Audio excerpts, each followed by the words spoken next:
Hey, what's up? It's Drake here. I was coming back with another Wilds build video, kind of an armor set slash hammer build. This is probably my favorite hammer build.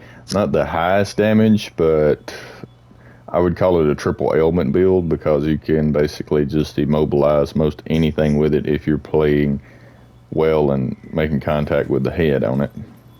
But I'll go over the equipment here right quick.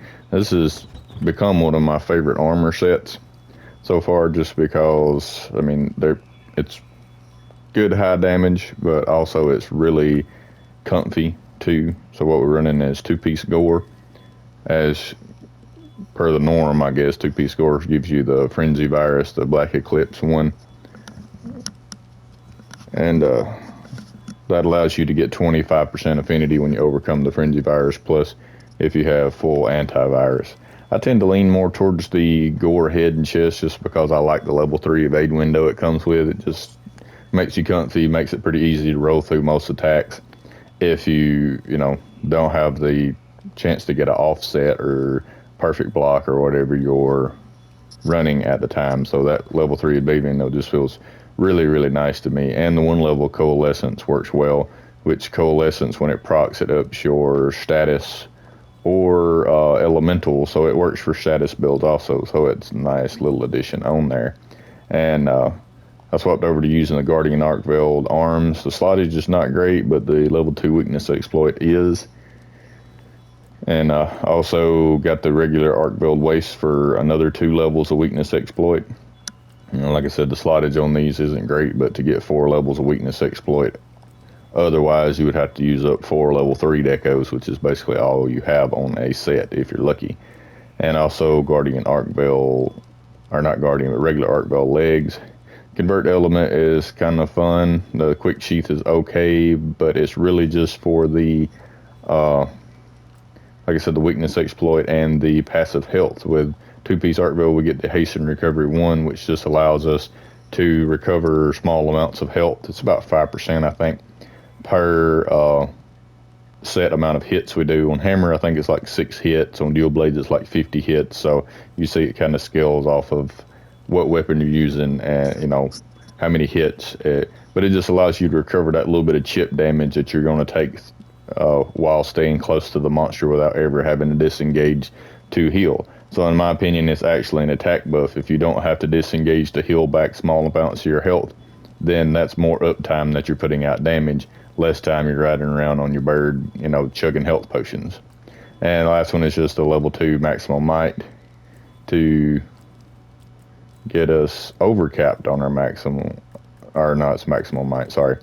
This is a maximum might build.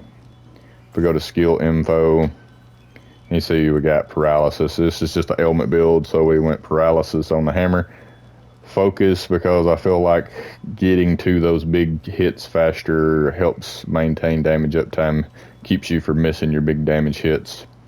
The hammer comes with full stamina thief, which really is kind of nice, and that's our third ailment that we're running. We're running just 1 point of slugger because I feel like that's enough. So we're running KO, stamina thief, and paralysis. So all in all, most of the time, especially running solo where the ailment thresholds are lower, you are keeping some sort of ailment on the monster and you're making contact with the head. You're keeping some sort of negative debuff on it at most all times. Now we're running full weakness exploit for that 30% on yellow, of course, evade window 3. Maximum might. Now maximum might isn't the best on hammer. It functions fairly well, but there is a lot of times like where your stamina's not at full that it will disengage. But I mean, your only other option would basically be like latent power, and it's 50% instead of 30, but it's only up half the time of the fight from my testing, so it's 25%. So maker's choice, depending on how you're playing the build, you could swap out the arms for Radal arms and slot in like 4 latent power and go away with you could do the arms and swap the talismans for maximum might to latent power, and you would have 4 latent power instead of 3 maximum might. Wouldn't really change anything about the build, but that would just be more consistent. Like it wouldn't be going out depending on your stamina, but it is on a preset timer, so you have no way to manually activate it. Alright, I threw recovery up because it does seem to increase the amount that the arc belt armor gives you. It's not a lot, but honestly, you've got a bunch of 1-star slots, so why not? The 3 antivirus for the extra affinity, 1 level of burst for hammer because it's hard to keep anything else procced, but the 1 level will give you like a flat +8 raw every time you land 1 hit, and you're going to be landing more than 1 hit in a row.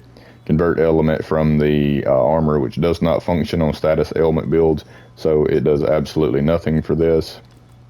Recovery up from the armor coalescence, which does proc every time you recover from the frenzy virus, which you will be doing very often. So it does increase elemental and status damage. It's not a huge amount because we've already got a large amount of status on this hammer anyway. And of course, 1 quick sheath just kind of makes it a little more comfy. I've got to where I've been running adaptability. You don't have to run this, but like I said, we've got a lot of 1-star slots to fill up, and it just makes it where you don't have to worry about hot and cold drinks ever.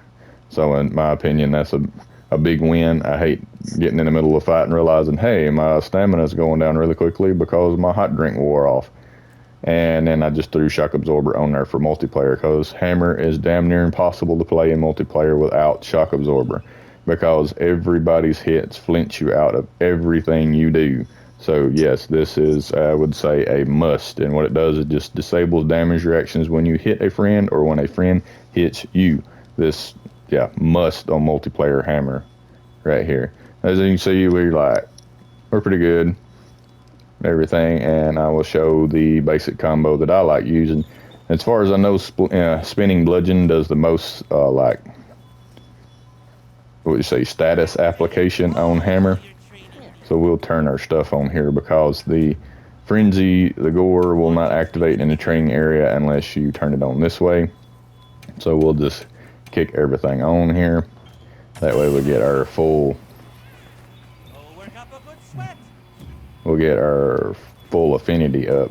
But really, the kind of the way I like to play it, if you can play it charged, but as you can see, it's going to deactivate maximum might basically all the time. But the way that I really like to play it is trying to get offsets. So you do your 1, 2, and then you can hold this, and that's your offset. And then you can go straight into Spinning Bludgeon. You see we've already got a knockout. On that, you want to do 5. Hold R2 all the way through the Spinning Bludgeon. You can go straight into your Mighty Charge, straight back into Spinning Bludgeon. And then 5, do the uppercut straight back into Heavy Charge. You can see it's been debilitated the entire time we've been hitting it. 2, 3, 4, 5 triangle into uppercut. It's knocked out again. Right back into your big slam. Right back into Spinning Bludgeon. 2, 3, 4, 5. Get your big uppercut. Right back into your big bang. And every time on the training dummy, 4, 5. The threshold for its ailments goes up and its knockouts go up. And you see we went straight from a paralysis straight into a knockout proc. They do build up during each other, so you can build up into a KO from a paralysis proc. As you can see, we do really good damage too. And everyone, even that upswing off the end of the Spinning Bludgeon, that counts as a offset. So if you get lucky, you can just offset an attack and just keep right on attacking and never take any damage. But yeah, that's just kind of it. I come across this and I thought, no, you can't apply exhaust on the training dummy, so you never see that.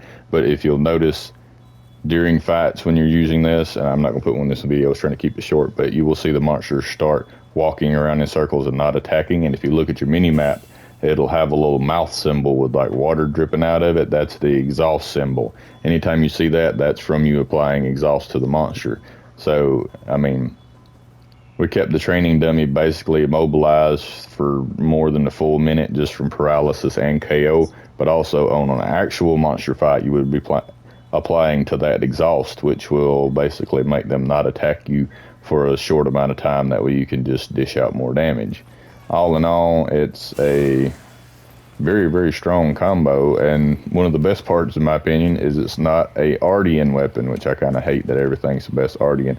This is just the Lalabarina hammer, and like I said, it comes with full stamina thief, good white sharpness, decent amount of raw, and I just put focus and KO, paralyzer, and expert. I found that just your straight up level 3 deco for whatever status you're running is better than level 3 crit element in most regards, or anything else.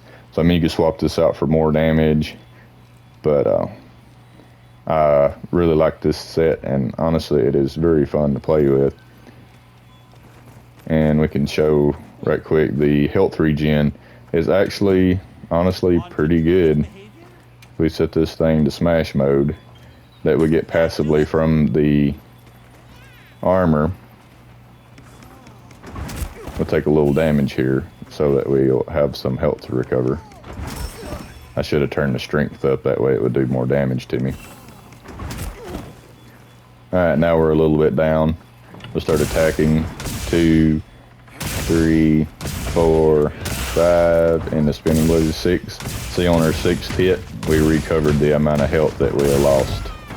And that's what happens if you don't hit triangle fast enough. And KO'd it again.